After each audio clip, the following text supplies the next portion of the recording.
Getting your figures balanced can be tricky, but it all starts with one simple line, the center line. Welcome to Michael Coxon Tokyo Art School. In today's lesson, we'll focus on balance and proportion using the center line to keep the figure stable and the head as a unit of measure to get the proportions right. I'll start with a few side view poses, bending, lifting and holding, then finish with a front view figure that's taken a little further with tone and shading. Each pose builds on the same principles, balance through the center line and proportion through the head measure system. Let's begin. So the first figure is a bending forward figure. He's about 5 heads high, actually. So when we have a bending forward, it usually works out to about 5 heads. The center line is divided approximately into 7 heads, and the center line is halfway, and that is where the crotch is, and that's very important for beginning artists to understand. That way, the halfway point helps you to make sure that the legs are about the same length as the upper body, and that looks right in proportion. So if you get that right, you're on the way to drawing realistic.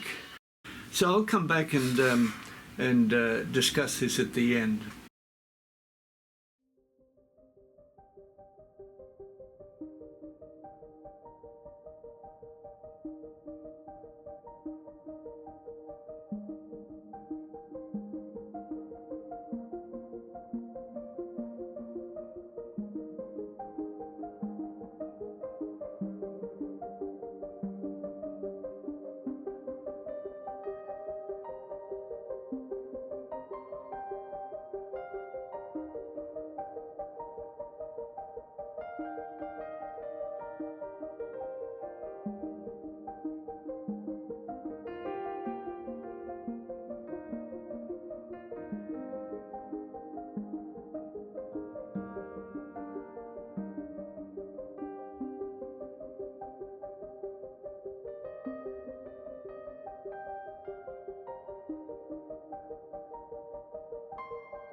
Thanks for watching. I hope this helps you understand how balance and proportion work together to create more dynamic poses. If you found this lesson helpful, please like the video, subscribe and share it with someone learning to draw. Keep practicing and I'll see you in the next lesson.